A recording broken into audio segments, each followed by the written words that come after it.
Bora trabalhar, essa é a nossa aula 28 do nosso módulo 4 e como você já sabe, né, já tivemos a aula 27 nesse módulo, o módulo 27 é sobre a consolidação do hábito, né, na verdade é mantendo o hábito a longo prazo. E eu tinha falado com vocês que, embora o que nós vimos até o terceiro módulo, ele garante a formação do hábito, geralmente muitos autores acreditam que para manter o hábito acima de qualquer coisa, é preciso também uma mudança de mentalidade. Ou seja, até o módulo 3, todas as ideias de mexer com capacidade, né, a questão do tempo, do dinheiro, da rotina, do esforço físico, do esforço mental, a alteração do contexto, aí nós vimos lá o trabalho, né, o exercise next, tudo aquilo que a gente viu até o módulo 3, ele garante sim a elaboração e a formação de hábitos. Né? Mas, dado que a gente já discutiu na aula 27, é provável que se você não tiver também uma mudança de mentalidade, quando surgir uma dificuldade, talvez você não seja capaz de sustentar o hábito. Tá? E aí a gente falou, bem, pelo simples não, já que tem essas duas visões, né?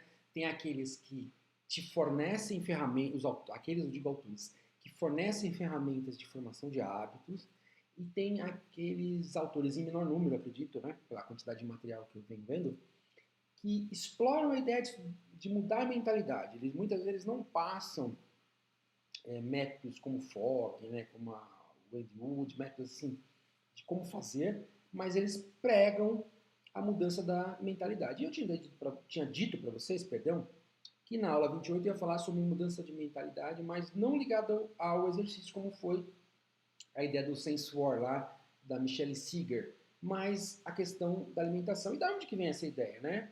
Vem de um livro, um material, alguns trabalhos, mas um livro, principalmente Desconstruindo o Hábito da Fome, que é esse livro, inclusive, se você quiser, você pode colocá-lo, comprá-lo, né? Comprar esse livro para ver. Então, né, Desconstruindo o Hábito da Fome. Então, por que comemos quando não temos fome e como parar? Então, é desse Judson Burr, não sei como fala o nome dele, tá? Mas ele é um doutor, se não me engano, pelo que ele fala, os vários vídeos em inglês que eu vi, ele é um médico, portanto ele é um psiquiatra, né? E além disso, é um psiquiatra, é um medical doctor. Então ele é doutor, vamos dizer assim, pela medicina, pela graduação dele, se especializou em psiquiatria e também é doutor porque defendeu o doutorado, tá? Então ele é um PhD médico, tá? Um psiquiatra. E bem, como é que se trabalha aí? Então, ele fala de algumas coisas que a gente já falou. Quando a gente falou de recompensas, por exemplo, lá no módulo 2, comentamos o que era recompensa, a gente falou que o cérebro ele usa a recompensa para fixar aquilo que é positivo. E a gente já tinha falado, né? A gente deu o exemplo de maquininhas, caça-níquel, né? E onde falava do erro de predição. E aí até comentei com vocês que às vezes a maquininha de caça-níquel ela é programada para a pessoa quase ganhar. E esse quase ganhar é meio que liberava dopamina, deixa a pessoa meio viciada. Né? Então, aqui ele fala uma coisa parecida. Ó, mesmo mecanismo. Ó. No cérebro, o cérebro trabalha, né? Há um trabalho de predição que pode ser negativo ou positivo. Então, se algo supera, né, erro de predição, se algo supera a sua expectativa, é um erro de predição positiva. Ou seja, você previu algo e aquilo que, de fato, quando ocorreu, foi melhor. Então, vamos dar um exemplo de comida. Você foi lá, vamos lá, vamos experimentar lá, na Itália tem muito isso, tiramisu, né? Aí você nunca experimentou tiramisu, os caras, não gosta. Muita gente falou que não gostava, você lá experimentou o tal do tiramisu e para você foi a coisa mais gostosa do mundo. Então, você fez uma predição com base no que você ouviu, errou, porque no seu caso a predição, o tiramisu foi muito melhor. Então, ele diz que quando você faz um erro e um erro de predição positivo, isso tende a consolidar muito fortemente um hábito. Tá? Já tinha falado desses erros, tá? Inclusive nessa mesma linguagem. Por outro lado, um erro de predição negativa é aquele quando você tem expectativa e o fato, quando ocorre, é pior. Então, esses daí, eles tendem a não consolidar o hábito, inclusive até tende a fazer com que você perca a possibilidade, ou a probabilidade de vir a repetir tal evento, tá? Então, tá aí as definições, né, de erro de predição positivo, erro de predição negativo. E aí, usando a ideia da evolução darwiniana, né, ele diz que desde o início a gente usou esses erros de predição para garantir a nossa sobrevivência, ou seja, os seres humanos, né, porque hoje, eu sempre falo isso quando dou aula de nutrição para os meus alunos, hoje, quando você vai no mercado, já está dizendo lá qual é a validade, qual é a composição, qual é o produto, etc, etc, etc. Você já viu aí, independentemente da sua área, na televisão, em algum lugar você já deve ter visto, que antes do homem dominar a agricultura, antes do homem ter um domínio sobre a domesticação dos animais, sei lá, 10, 12 mil anos atrás, os homens eram nômades. Quer dizer, eles mudavam de um lugar para outro. Então você imagina que você, claro, talvez você vai mudar de um lugar muito, não tão longe um do outro, mas vamos imaginar que uma certa tribo, um certo grupo de pessoas migrassem para um lugar e nesse lugar, nesse novo local que eles conviveram por um tempo, tinha bastante frutas e essas frutas não eram conhecidas deles. Então, há sempre a possibilidade que dentre essas frutas, algumas são venenosas, algumas são ruins, né? Então, algum doido lá, coitado, tinha que experimentar. Então, toda vez que esse primeiro cara experimentava, a coisa era boa, era energética, era saborosa e era segura, já no cérebro dele isso criava um erro de predição positivo, talvez, né? Nem tivesse ainda uma expectativa, mas criou uma ideia positiva e ele associa isso ao cérebro. Então, segundo o Judson, aí, que é o psiquiatra, autor dessa ideia, por causa do mecanismo da sobrevivência, ao longo da vida, ao longo da evolução do ser humano, os primeiros seres humanos, criaram esse mecanismo cerebral, neuronal, tal, para prever alguma coisa, experimentar essa alguma coisa, quando essa alguma coisa era muito boa, eles adotavam aquilo como comportamento, né, e iam repetindo. E claro que no caso a gente for dos nômades, o primeiro que experimenta vai falar para os outros que é bom, e os outros também vão criando essa situação. Então, ele comenta isso. A grande questão do livro dele é que ele justamente fala o que a gente vem falando, né? Que existe uma relação muito forte entre emoções e alimentos. Então, basicamente, essa coisa da evolução, da sobrevivência, que originalmente era para prever, ter expectativas daquilo que era bom, registrar e adotar aquilo que era bom, e isso dá prazer, né? Então, nesse contexto do Judson Burr, do autor, esse prazer era para consolidar, a gente já falou a importância do prazer para consolidar aquilo no cérebro, o aprendizado, né, do hábito, acabou, ao longo da evolução, também sendo usado para outras coisas, que é o que a gente fala, né, o comer emocional, é aquela coisa de estar estressado, tudo aquilo que a gente já viu sobre apetite, né, levar comida, tá? Então, no caso da alimentação, quando temos uma comida superando, como eu acabei de falar, nossas expectativas, isso é um erro de predição positivo. Esse prazer, essa coisa boa, leva o nosso cérebro a tender a repetir esse comportamento. Fala, ó, é como se desse a mensagem, né? Ó, isso aqui é bom para a sua vida, isso aqui é saboroso, repita isso quando você tiver fome. Isso porque o cérebro vê os elementos saborosos e calóricos como vitais à sobrevivência, a gente falou. Usando a linguagem dos hábitos, ver a comida funciona como um gatilho. Comer é o comportamento e sentir-se bem é a recompensa. Aí é uma alça, né? Do hábito, é uma coisa que vai e volta, um loop, que a gente já viu várias vezes aqui no desenho. Né? De acordo com o autor, o cérebro pode usar a informação de que certos alimentos são prazerosos não apenas para mitigar a fome, né? Matar a fome, como eu falei agora, mas também para respostas emocionais que incomodam. Já viu isso lá na aula 20, que falava sobre comida emocional, né? Então, as respostas como estresse, ansiedade, toda aquela lista que a gente viu na aula 20. Se você não lembra, volte à aula 20 e veja isso aí. Portanto, essas respostas emocionais ativariam o mesmo mecanismo provocado pela ingestão de alimentos que causam sensação prazerosas. Tem-se aí a já conhecida relação entre alimentos e emoções, foi o que a gente falou. Então, como é que a gente... Isso agora é a proposta do livro, né, Você vê que aqui ele fala, ó, desconstruindo o hábito da fome. Então, essa é a ideia. Então, como é que eu desconstruo esse comer emocional? Né? Segundo ele usa a ideia de atenção plena. O que é atenção plena? Vamos lá. É focar-se no presente, no momento, e conhecer suas emoções, pensamentos, ações corporais, sem fazer juízos de valor. Então, ele fala das experiências que ele teve com os pacientes dele. Né? Então, basicamente, o que ele propõe é o seguinte. Ele usa uma coisa bem interessante. Né? Quando, por exemplo, aquela coisa de ter os craving que eles falam, né? Aquela vontade muito grande de comer alguma coisa, aquele desejo forte de comer alguma coisa, aquelas tentações que vem, aquele desejo que tem. Para o Judson, aí, o autor, isso não é coisa ruim. E mesmo quando tem recaída, não é coisa ruim. Ele, inclusive, diz o seguinte, olha, se você está se programando para mudar sua alimentação, você tem esse desejo absurdo e tal, use esse desejo e até o fato dessa recaída, use isso a seu favor. Em que sentido? Usar a atenção plena. Em que sentido? Então, por exemplo, assim, eu estou aqui agora e vem uma vontade louca de comer miojo com pão. O que o Judson Murray fala? Ele fala assim, olha, analise essa experiência, disseque ela. O que você está pensando quando você tem esse desejo? Qual é o sentimento quando você tem esse desejo? Tem alguma emoção que está despertando esse desejo? Ou seja, para você dissecar tudo isso. E aí essa atenção plena vai fazer você tomar consciência, né? Porque, no caso, essa compulsão, vamos dizer assim, pelo desejo compulsivo pelo alimento, vem como algo automático, já está no cérebro automatizado. Então, a proposta do Judson é que quando você usa os mecanismos de atenção plena, de prestar atenção naquilo, você torna consciente a coisa. Né? O desejo vem consciente, já virou um gatilho lá interno. A hora que você começa a pensar, aquilo se torna mais claro. Aí, ele, por exemplo, está escrito aqui, ele descreve as experiências com os pacientes dele, né, de fumantes, por exemplo. Aí, quando a pessoa tinha aquele desejo compulsivo por fumar, ele pedia para a pessoa sentir o que ela estava sentindo ali, anotar na cabeça dela o que ela estava sentindo, até escrever, né? Qual era o cheiro da fumaça, se tinha gosto bom, se tinha ruim, o que ela sentia quando ela estava fumando.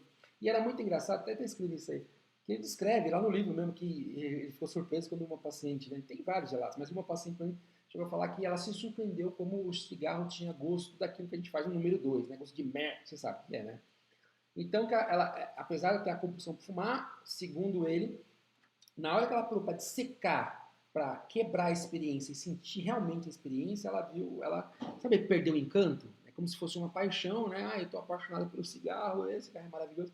Quando você vai vendo ali, começa a ver os defeitos, as características daquele ato de fumar, perde-se o encanto, tá? Então, ele escreve isso. Então, como é pôr em prática a atenção plena nesse caso? Ou seja, como é pôr em prática a atenção plena em relação à comida? Eu já dei aí, já falei, inclusive o exemplo dos pacientes, né?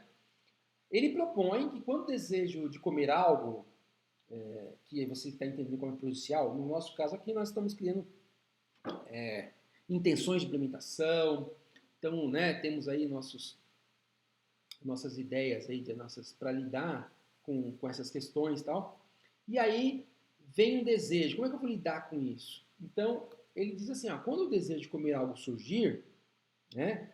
Então, tudo bem, eu tenho lá minhas intenções de implementação, minhas estratégias de enfrentamento, mesmo assim surgiu um desejo compulsivo absurdo para lidar com isso. Ele disse que eu tinha falado, não veja isso como problema, pelo contrário, como uma oportunidade.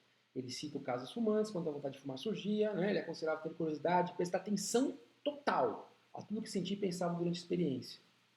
A seguir, ele, né, as orientações, quando eles seguiam, alguns pacientes seguiam a orientação dele, eles percebiam o cheiro ruim, desagradável do cigarro, até mesmo o gosto de que eu falei, né? Segundo uma paciente percebeu com surpresa.